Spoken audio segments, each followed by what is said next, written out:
Mga kababayan. Ayan na nagsalita, bagong pakulo ng buwaya.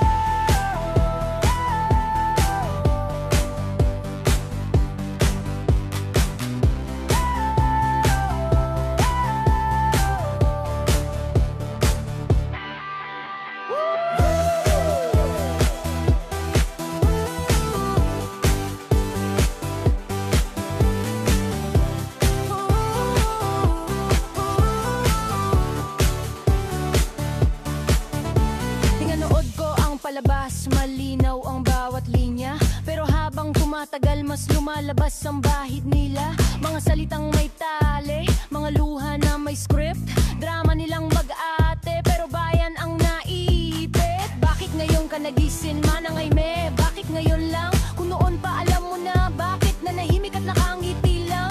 Tinulak mo pa sa trono ang kapatid mong may bahil, ngayon mo lang sinabing may lamag. Bakit nung kampanya ay tahimik? Kung ka ang tawag dyan, konsentidor na may pakinabang.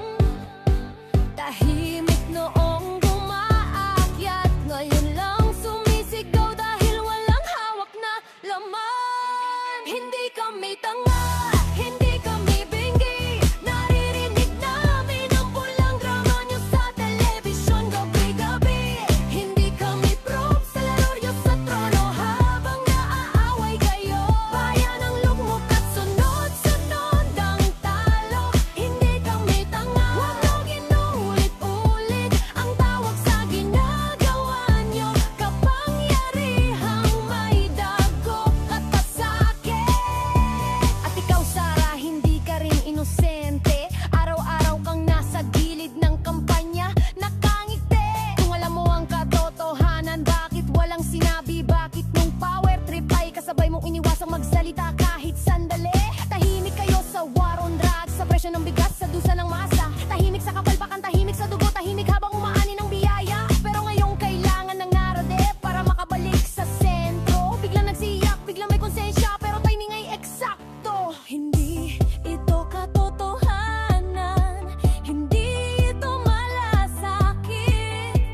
Power play lang na nakabalot sa luha para magmukhang may sakit. Hindi kami tanga, hindi kami bingi, kita namin ang estilo nyo, pati ang puso kung kailan kayo magsisi. Hindi kami gamit sa away ng dalawang angkan, habang nagbabangayan kayo, kami ang pinapagkan. Hindi kami tanga, kahit paulit-ulit nyo pang sabihin. Para sa bayan ito, pero sarili nyo lang ang iniisip.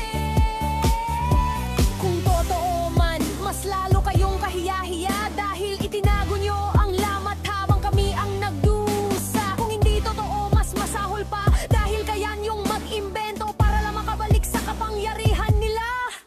Relihiyon at masa, ginawang prop sa entablado, scripted ng dalawang angkang parehong sabik sa trono. Marcos kahapon, Duterte ngayon, parehong may kapintasan, parehong dahilan ng pagkalason. Hindi kami tanga, hindi kami pibe, ang bayan ay hindi laruan at hindi kami palamuti.